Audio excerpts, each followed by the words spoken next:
ভাবতেন কে বলবো বাবা আল্লাহর নবী হাবিবুল্লাহর সঙ্গে তারা আপনার তুলনা করে নবী আমাদের মতন মানুষ ছিল না না আমার নবী কারো মতন হতে পারেন না না দেখতে নবীর মতন কেউ হতে পারে আখলাক চরিত্রের মধ্যে নবীর মতন কোন ব্যক্তি হতে পারবে না আল্লাহর নবীকে আমার আল্লাহ পাক আল্লাহ তাআলা যেমন গঠনের রূপ দান করেছিলেন কিয়ামতের সকাল পর্যন্ত আর দ্বিতীয় ওই রকম রূপ গঠন আল্লাহ পাক কাউকে দিবেন না জোরে বলুন না দেখতে না আখলাক না গুণ চরিত্র ব্যবহারে আমার দয়ার নবী মুস্তাফার সব কিছু সাধারণ মানুষ থেকে আলাদা হযরত হালিমাতুস সাদিয়া তিনি আপনার বলেন আমি আমার পুত্র মুহাম্মদকে আমি যেদিন থেকে বাড়ি নিয়ে গেলাম আমার উটনির মধ্যে বরকত আসলো আমার ঘরের মধ্যে বরকত শুরু হয়ে গেল হালিমাতুস সাদিয়া তিনি আপনার বলেন আমার স্তন থেকে দুধ পান করাতাম আমার রাত্রি বেলাতে আমার বাচ্চাও কাঁদতো না আমার দুধ বেটা মুহাম্মদও কান্না করতো না কিন্তু এর পূর্বে যত বাচ্চাকে আমি হালিমা দুধ পান করিয়েছি প্রত্যেকটা বাচ্চাই রাত্রিতে কাঁদতো আমার পুত্র আমার বেটারাও রাত্রি বেলায় কাঁদতো তাদের দুই বেলা তাদের পেট ভরতো না দুজনের হালিমাতুস সাদিয়া বলে মুহাম্মদকে দুধ পান করালাম রাত্রি বেলায় আমার বাচ্চাও কাঁদে না রাত্রি বেলায় মুহাম্মদও কাঁদে না দুজনের পেট ভর্তি হয়ে যেত জোরে বলুন সুবহানাল্লাহ হালিমাতুস সাদিয়া তিনি আপনার বলেন যেদিন থেকে মুহাম্মদ আমার ঘরে আসলো সেই দিন থেকে আমার ঘরে বরকত শুরু হয়ে গেল উটনিতে এত দুধ দিত আমি পান করতাম আমার স্বামী পান করত আমার সন্তান সন্ততিরাও পান করত কিন্তু তবুও দুধের মধ্যে কমতি হতো না বলুন সুবহানাল্লাহ এর পূর্বে আমার উটনি দুধ দিত না আমার ঘরে বরকত ছিল না আমার ঘরে উন্নতি হয়েছে মুহাম্মদ পুত্রের জন্য বলুন সুবহানাল্লাহ হালিমাতুস সাদিয়ার আরো বয়ান শুনুন হালিমাতুস সাদিয়া বলছেন আমি বাচ্চাদেরকে দুধ পান করার জন্য আনতাম আমি কাজে লিপ্ত হয়ে যেতাম আমি কাজে ব্যস্ত হয়ে যেতাম হঠাৎ কান্নার আওয়াজ আসতো বাচ্চারা এত কাঁদতো আমি হালিমা শান্তি করে কাজ করতে পারতাম না কিন্তু মুহাম্মদকে যেদিন থেকে এনেছি সেই দিন থেকে আমি কাজে ব্যস্ত হয়ে যেতাম কাজে লিপ্ত হয়ে যেতাম আমি এমনই চিন্তা করতাম যে পূর্বের বাচ্চারা কাঁদতো হয়তো মুহাম্মদও কান্না করবে দোলনা হয়তো থেমে যাবে আমি কাজকে ফেলে দিয়ে ছুটতে শুরু করতাম কিন্তু না না কোনোদিন দোলনা থামতো না মুহাম্মদ কোনোদিন কাঁদতো না আমি আসার পর হালিমা দেখতে পেতাম ওই দোলনা থেকে দোলনা দেয় জোরে বলবেন না সুবহানাল্লাহ দোলনাতে জানো কে দোলনা দেয় পৃথিবীর কোন মানুষ দোলনা দিত না আমার আল্লাহ জিবরিল আমিনকে পাঠিয়ে দিতেন জিবরিল আমিন পৃথিবীর জমিন আসতো আসার পরে আল্লাহর নবীর দোলনার উপর দোলনা দিতেন দোলনা কোনো সময় থামতো না আমার দয়ার নবীর দোলনা দোলাতেন আল্লাহর রহমতি ফেরেশতা শুধু তাই না বাচ্চাকে আমরা যখন ঘুম পাড়াই বাচ্চাকে আমরা যখন আদর করি তখন মায়েরা বলে চাঁদ মামা টিক দিয়ে যা বলে না আপনাদের এলাকায় কথাটা নতুন মনে হচ্ছে আমাদের এলাকাতে বলে যখন বাচ্চা কাঁদে তখন বলে চাঁদ মামা টিক দিয়ে যা মামা কোনোদিন আসেও না ভাগিনাকে টিক দেও না ঠিক না ভুল কোনোদিন মামা নামেও না ভাগিনার কপালে টিকও পড়ে না কিন্তু আমার নবী চাঁদের সঙ্গে খেলতেন জোরে বলুন সুবহানাল্লাহ নবী যে ধারে যেদিকে ইশারা করতেন চাঁদ ওদিকে হিলতো কিন্তু আমরা বলি কিন্তু আমাদের লেগে কোনোদিন চাঁদ আসে না কিন্তু নবী বলতেন তো চাঁদ হিলতো আমাদের লেগে সূর্য উঠবে না নবীর জন্য উঠবে জোরে বলুন সুবহানাল্লাহ হাদিস শরীফের মধ্যে আছে হযরত আলীর আসর নামাজ কাজা হয় তো নবী আমার বলছেন সূর্য উঠ আবার আসরের ওয়াক্তায় ইশারা করেন আঙ্গুলতে তো আঙ্গুলের ইশারাতে সূর্য আবার আসরের ওয়াক্তে আসে হযরত আলী নামাজ পড়েন তারপরে আবার সূর্য ডুবে জোরে বলুন সুবহানাল্লাহ আমাদের খেলনা হলো আলাদা নবীর খেলনা হলো আলাদা আমাদের বাচ্চারা খেলে প্যাক পুক এই ছোট্ট ছোট গাড়ি আর পাখি। আমার নবীর খেলনা হলো আকাশের সূর্য, তারা ও চাঁদ। জোরে বলুন সুবহানাল্লাহ। আল্লাহ নবী হাবিবুল্লাহ সম্পর্কে হালিমাতুস সাদিয়া বলেন, দোলনা তো থামতো না, কে দোলনাতে দোলনা দুলাতো। শুধু তাই না, আমি হালিমাতুস সাদিয়া বলেন, আমি লক্ষ্য করে দেখতাম আমার পুত্র মোহাম্মদ আকাশের চাঁদের সঙ্গে খেলতো। যেদিকে আঙ্গুলের ইশারা করত ওই দিকে চাঁদ চলতো, যেদিকে না ডাকতো ওদিকে চাঁদ আসতো। আবার যেতে বলতো চাঁদ চলে যেত। হালিমাতুস সাদিয়া বলতেছে, আমার ঘরে বরকত আর বরকত। পান করার মৌসুম যখন শেষ হয়ে গেল, হালিমাতুস সাদিয়া আমিনার কাছে আসার পরে বলেন, ও আমিনা, তোমার পুত্র মোহাম্মদকে পেয়েছি, এত সুন্দর বাচ্চা পেয়েছি, তার কারণে আমার ঘরে বরকত চলে এসেছে, যার কারণে আমার ঘরের উন্নতি হয়েছে। তোমার বাচ্চাকে তো দিতে চাই না, তবে সিস্টেম অনুযায়ী, নিয়ম অনুযায়ী তোমার বাচ্চা তোমাকে দিতে হবে। আমিনা বলেছিলেন, হালিমা রে, মক্কা শহরে একটা ভাইরাস রোগ এসেছে, আমার পুত্র মোহাম্মদকে তুমি কি আর রাখবে না? হালিমাতুস সাদিয়া বললেন, আমিনা, তোমার পুত্র মোহাম্মদকে যদি দাও, আমি হালিমা জিন্দেগি ভর রাখবো। জোরে বলুন সুবহানাল্লাহ। আল্লাহর নবী হাবিবুল্লাহকে 2 বছর বয়সে আবার নিয়ে আসলেন মক্কা শহর থেকে দিয়াতিপল্লী গ্রামে। হালিমাতুস সাদিয়ার ঘরে আমার নবী ছিলেন আপনার 6 বছর পর্যন্ত। কত বছর? 6 বছর পর্যন্ত আল্লাহর নবী হাবিবুল্লাহ আপনার বয়স যখন হলো 6 বছর পূর্ণ, আল্লাহর নবী বললেন, ওগো মা জননী, আপনি একটু বলুন আমার দুধ ভাইরা কোথায় যায়? আমার দুধ ভাইদের সঙ্গে আমি যাব। আমার দুধ ভাইরা কোথায় যাই? যাব জঙ্গলের। আপনার 3টি কথা বলবো। জঙ্গলে আল্লাহ নবীর সঙ্গে আশ্চর্যের আপনার ঘটনা ঘটেছিল। আমার নবী বললেন, ওগো মা জননী, আমি দুধ ভাইদের সঙ্গে ময়দান ভ্রমণ করব।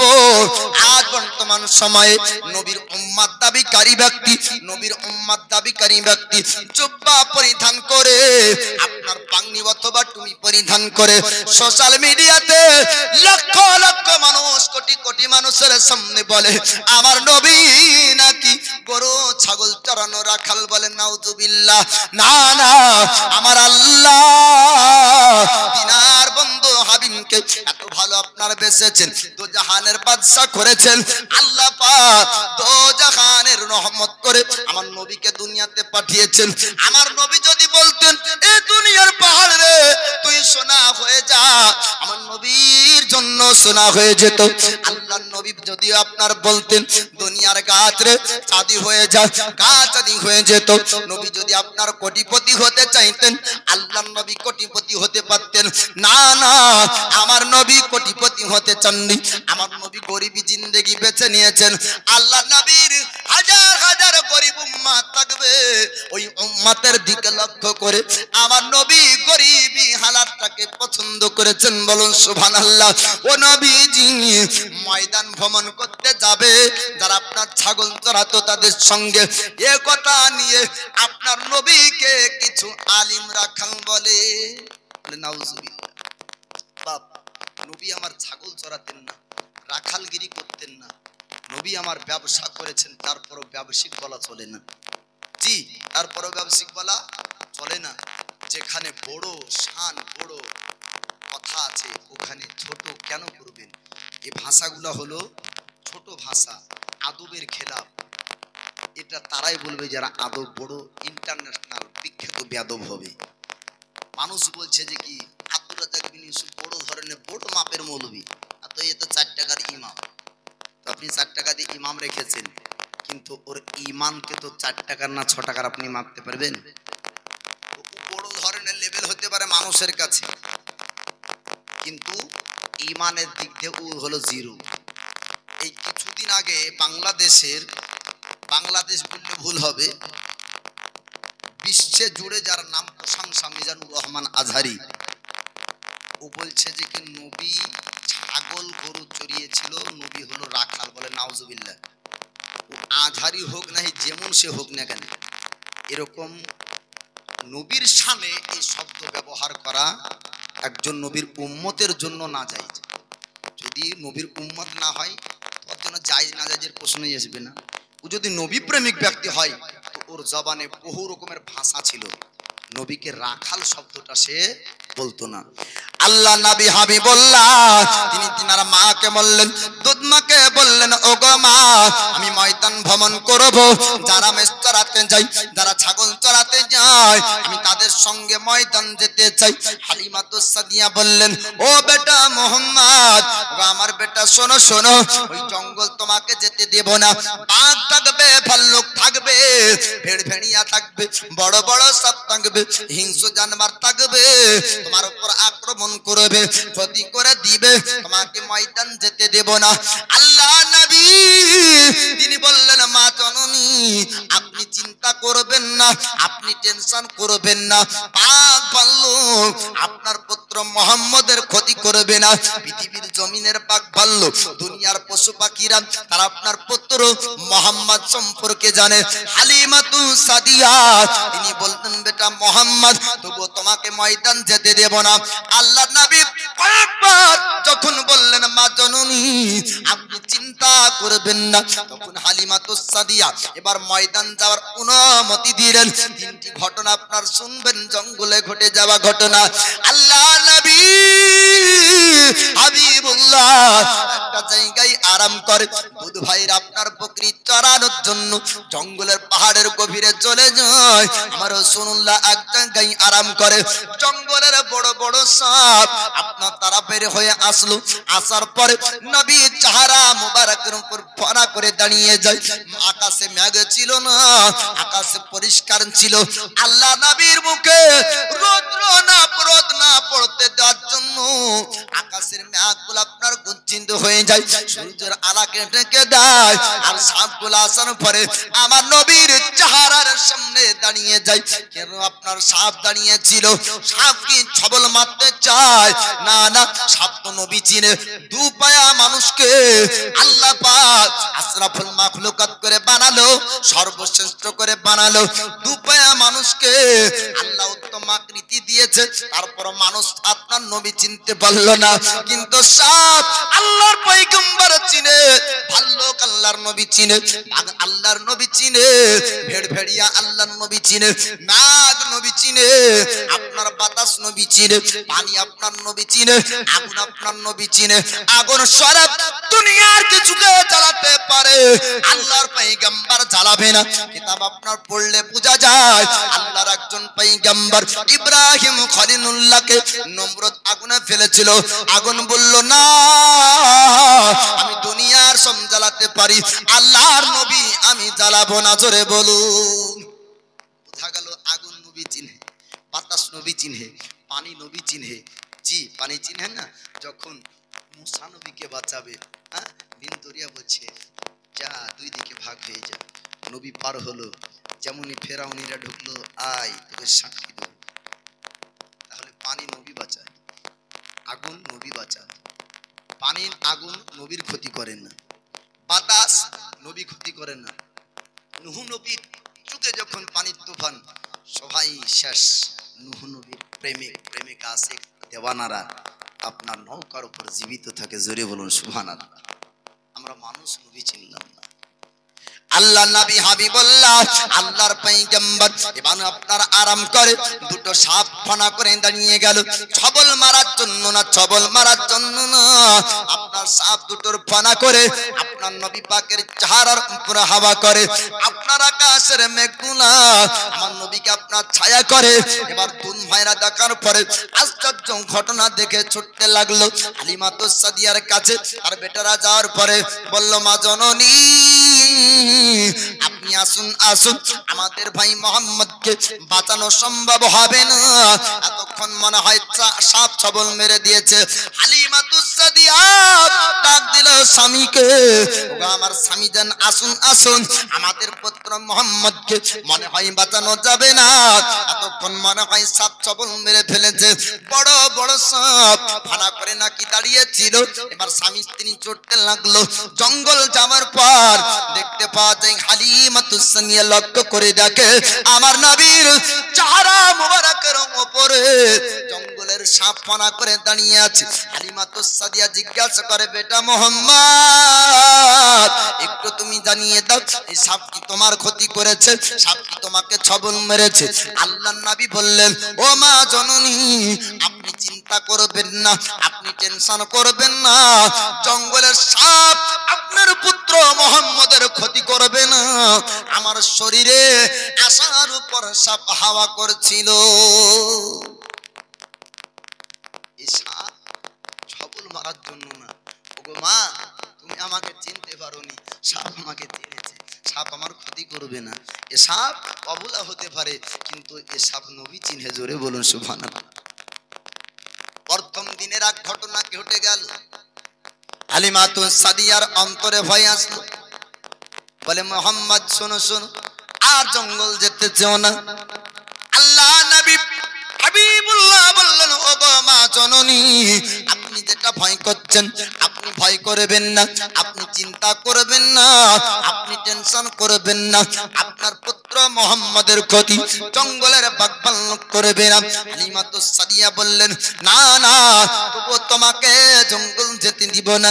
আমার নবী পাক বললেন, ও মা জননী, আমি যখন খোলা আকাশের নিচে ময়দান ভ্রমণ করি আমাকে খুব ভালো লাগে, আমি ময়দান ভ্রমণ করতে চাই। দ্বিতীয় দিন এবার জঙ্গল যাবে। জঙ্গলি জানোয়ার, হিংস্র জানোয়াররা তারা সবাই একটা মিটিং করেছিল, মায়দা করেছিল, তারা একটা আলোচনা করেছিল, জঙ্গলের মধ্যে রহমতের নবী এসেছে, আজ রহমতের পয়গম্বর দেখবো। জোরে বলুন সুবহানাল্লাহ। বাঘ ভাল্লুক এবার ছাগল বকরি গুলা ঘেরাও করে নিল। দুধ ভাইরা, নবীর দুধ ভাই ছুটতে লাগলো, কান্নার আওয়াজ ভেসে আসে। আমার নবী ডাক দিয়ে বললেন, ভাই একটু বলো বলো, কেন তোমরা কান্না করো? এমন ভাবে কেন ছুটে বাড়ির দিকে যাও? এবার তার ভাইরা বলল, হুজুর, ওগো ভাইজান, আপনি শুনুন শুনুন, এমন করে বড় বড় বাঘ ভাল্লুকরা আমাদের বকরি গুলা ঘেরাও করে রেখেছে। যদি আমরা কাছে যেতাম আমাদেরকেও খেয়ে ফেলতো, আমাদের বকরি গুলাও খেয়ে নিত। জান বাঁচানোর জন্য বাড়ির দিকে যাই। আমার নবী বললেন, ভাই তোমরা একটু দাঁড়িয়ে যাও, একটু তোমরা দাঁড়িয়ে যাও, আমি বাঘের সঙ্গে কথা বলবো, ভাল্লুকের সঙ্গে আমি কথা বলবো। কিসের জন্য আমার বকরি ঘেরাও করেছে? দুধ ভাইয়েরা অবাক হয়ে বলল, ওগো ভাইজান, আপনি বাঘের সঙ্গে কি কথা বলবেন? বাঘ ভাল্লুকের সঙ্গে কি কথা বলবেন? তারা মানুষ না, তারা তো একজন পশু। যদি আপনি তাদের কাছে যান আপনাকে তারা খেয়ে ফেলবে, আপনার উপর আক্রমণ করবে, আপনার ক্ষতি করে দিবে। আল্লাহ নবী বললেন, ভাই তোমরা একটু দাঁড়িয়ে যাও, আমি মুহাম্মদ তাদের সঙ্গে কথা বলবো। তারা নবী চিনে না, তারা নবী বুঝে না, তারা নবীর পাওয়ার সম্পর্কে জানে না। বাড়ির দিকে ছুটতে লাগলো। গ্রামবাসীকে ডাক দেয়, ও গ্রামবাসীরা শুনুন শুনুন, আমরা জঙ্গলে আজ এক নয় দুই নয় বহুদিন ধরে ছাগল চড়াই, আজ পর্যন্ত এমন ঘটনা ঘটেনি। সব ছাগল বকরি গুলাকে বাঘ ভাল্লুক আটক করে রেখেছে। আপনারা আসুন আসুন। হালিমাতুস সাদিয়াকে ডাক দিয়ে বললেন, ওগো মা জননী, আসুন আসুন, আমাদের বাঘ ভাল্লুক আমাদের বকরি গুলা ঘেরাও করে রেখেছে, আমরা মনে হয় আর বকরি ছাগল পাবো না। হালিমাতুস সাদিয়া গ্রামবাসীদেরকে এবার ডাক দেয়, আর বাঘ ভাল্লুকের কাছে আমার নবী যাওয়ার পর কথা বলতে শুরু করে। জোরে জোরে বলুন সুবহানাল্লাহ।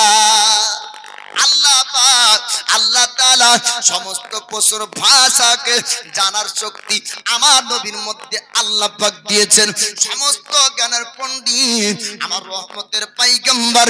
কেননা মানুষের জন্য শুধু নবী না, আল্লাহ পাক সমস্ত মাখলুকের জন্য যুগে যুগে একজন করে নবী দিয়েছে। নবী শুধু মানুষের জন্য না বাবা, সব মাখলুকের জন্য হলো নবী। আর সমস্ত মাখলুকের ভাষা আমার নবী বুঝতেন। জোরে বলুন সুবহানাল্লাহ। আল্লাহর নবী হাবিবুল্লাহ বাঘ ভাল্লুককে জিজ্ঞাসা করলেন, ওরে জঙ্গলের বাঘ, ওরে হিংস্র বাঘ ভাল্লুক বল বল, ওরে ভেড়িয়া তোরা একটু জানিয়ে দে আমাদের ছাগলগুলা কেন ঘেরাও করেছিস? বাঘ ভাল্লুক তাদের পরিভাষায় বললেন, হুজুর আমরা ভোগকে মিটানোর জন্য না, আমাদের ক্ষুধার্তকে মিটানোর জন্য না, আমরা বাঘ ভাল্লুক জঙ্গলের মধ্যে একটা মিটিং করেছি, একটা আলোচনা করেছি।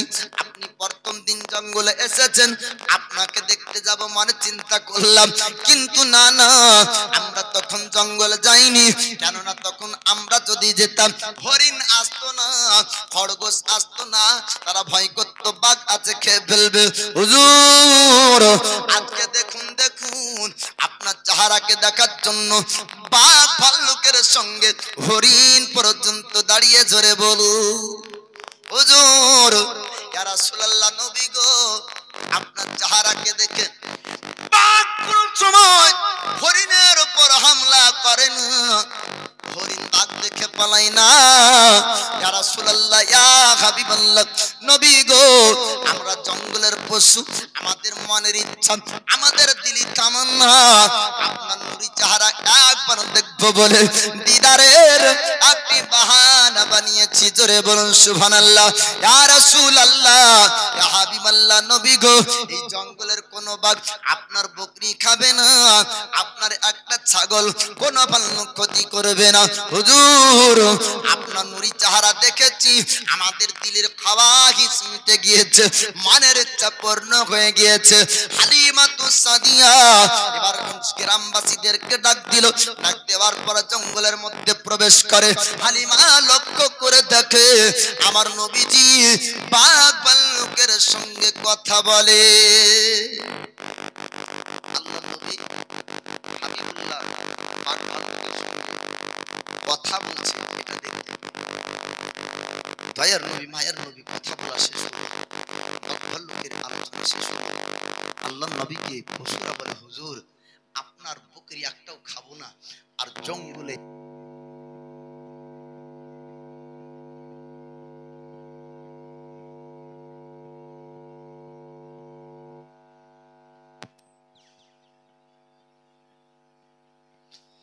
ওয়ালালি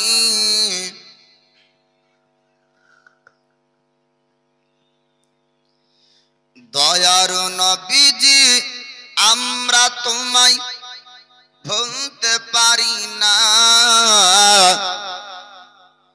তোমার আম্মা আমিনা গো তোমার দুধ মা হালিমা। জোরে জোরে বলুন সুবহানাল্লাহ। দয়ার নবীজি আমরা তোমায় বলতে পারি না, তোমার আম্মা আমিনা গো তোমার দুধ মা হালিমা, তোমার আম্মা আমিনা গো তোমার দুধ মা হালিমা। তুমি যখন এলে মা আমিনার ঘরে, খোদার ফারিস্তা আসে সে ঘরে, তুমি সিরাতে রাসূল মারিফাতেরি বুলবুল, তুমি সিরাতে রাসূল মারিফাতেরি বুলবুল, তোমার দুয়া কবুল করতে খোদা দেরি করে না, তোমার আম্মা আমিনা গো তোমার দুধ মা হালিমা, তোমার আম্মা আমিনা গো তোমার দুধ মা হালিমা। তুমি যখন গেলে মা হালিমার ঘরে, খোদার করুণা ঝরে যে পড়ে, মা হালিমা বলে খোদার রহম ঝরে পড়ে, মা হালিমা বলে খোদার রহম ঝরে পড়ে, আমার ঘরে এলো দেখো খোদার করুণা, তোমার আম্মা আমিনা গো তোমার দুধ মা হালিমা। এই হালিমাতুস সাদিয়া যাওয়ার পরে দেখেন নবী আমার কথা বলে বাঘ ভাল্লুকের সঙ্গে। বাঘ ভাল্লুক বলে, হুজুর আপনার বকরিকে আমরা তো খাবো না, জঙ্গলের কোনো বাঘ ভাল্লুক কেউ খাবেও না, জোরে বলুন সুবহানাল্লাহ। কেটে গেল আশ্চর্যের জঙ্গলে ঘটনা, হালিমার অন্তরে আরো বেশি ভয়। যত আশ্চর্যের ঘটনা ঘটছে আস্তে আস্তে ভয়ের মাত্রাটা ততই বাড়ছে। হালিমাতুস সাদিয়া বলে, বেটা মোহাম্মদ আর যেতে চেও না, আর তোমাকে যেতে দেওয়া হবে না। আল্লাহ নবী হাবিবুল্লাহ পয়গম্বর আজম বললেন, ও মা জননী, আপনি দুদিন জঙ্গলে দেখে আপনি ভয় করেছেন, কিন্তু আমার মনে ভয় নাই, আমি ভয় করিনি, ভয় করিনি। আপনি চিন্তা করবেন না, জঙ্গলে আপনার পুত্র মুহাম্মদের ক্ষতি হবে না। আল্লাহর নবী হাবিবুল্লাহ এবার তৃতীয় দিন জঙ্গলে যাবে, আর বাঘ ভাল্লুকের সঙ্গে ঘটনা না, আর সাপের সঙ্গে ঘটনা না। আমার আল্লাহ পাক নবীকে অনেকবার আপনার সিনাচাক নবীর নিয়েছেন। এবার বাল্যকালের সিনাচাকের কথা বলবো। আল্লাহর নবী হাবিবুল্লাহ তিনি একটা জায়গায় আরাম করে, দুধ ভাইরা আবার পাহাড়ের উঁচুতে চলে যায়। হঠাৎ দেখা যায় অপরিচিত তিনজন ব্যক্তি, কোন কিতাবে বলা হয়েছে দুইজন, আপনার অপরিচিত ব্যক্তি সাদা লেবাস পরিধান করে, সুন্দর পোশাক পরে, তারা আপনার হাতে ছোরা নিয়ে আল্লাহর নবী হাবিবুল্লাহর কাছে আসলো। আসার পরে দুই হাতের আপনার বাজু ডানা, দুই বাজুখানা ধরলো, এক জায়গায় নিয়ে যায়।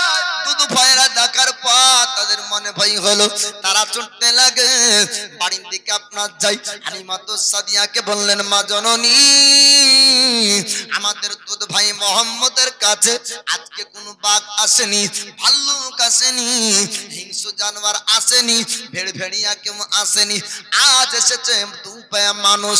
আর মানুষ সুন্দর পোশাক পরেছে, সাদা পোশাক পরিধান করা মানুষ, আর তাদের হাতে আছে ছোরা।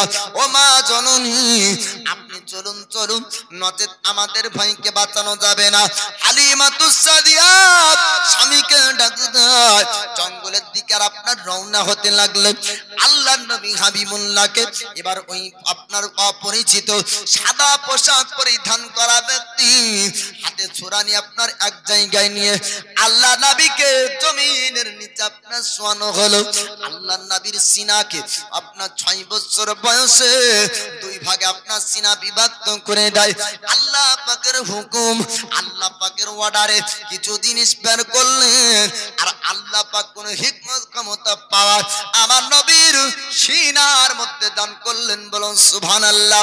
হালিমাতুস সাদিয়া যাবার পর জিজ্ঞাসা করলেন, ওগো বেটা মোহাম্মদ, তুমি বলো বলো, তোমার কাছে দুইজন অপরিচিত ব্যক্তি কারা এসেছিল, সাদা পোশাক পরিধান করা ওই মানুষ, তারা কোথাকার মানুষ?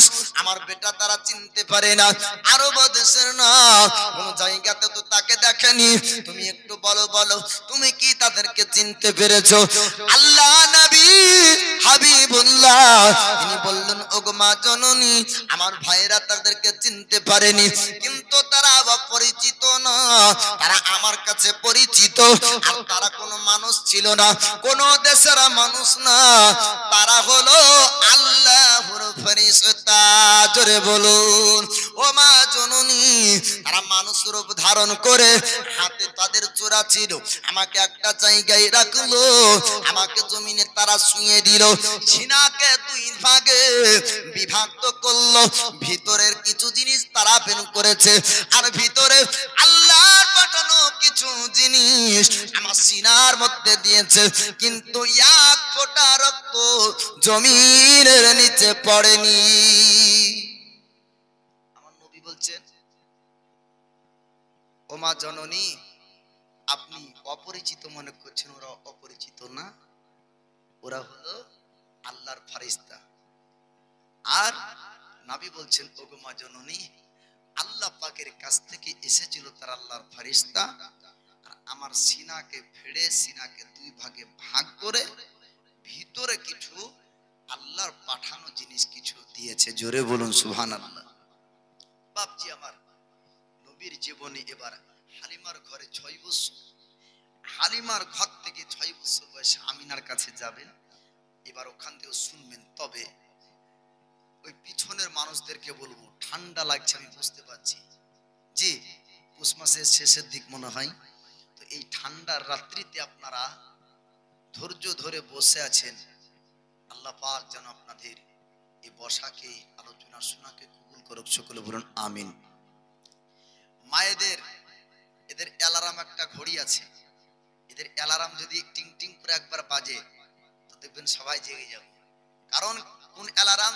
এরা জালসায় যখন যায় তখন এরা যুক্তি করে যায় যে চল যতক্ষণ ভালো লাগবে শুনবার। একজনা যদি উঠতে লাগে তো গোটা লাইনকে চিমছে চিমছে কর তারপরে উঠবে।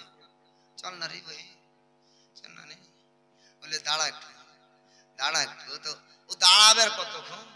এদিক থেকে চিমঠি আর ওদিক থেকে চিমঠি দিয়ে ওকে তুলবেই। না রে না, তোর নাই সমস্যা নাই, আমার লোকটা আবার ভাটায় যায়, সকালে আবার খাবে, চল শুনতে ভালো লাগছে তাও যেতে হবে। ওকে গুতে গুতে তুলবে দিয়ে কাটতো। জি, তবে আজ মায়েদের অনেক উন্নতি। আমাদের মুর্শিদাবাদের মায়েরা এখন মন দিয়ে জালসা শুনে।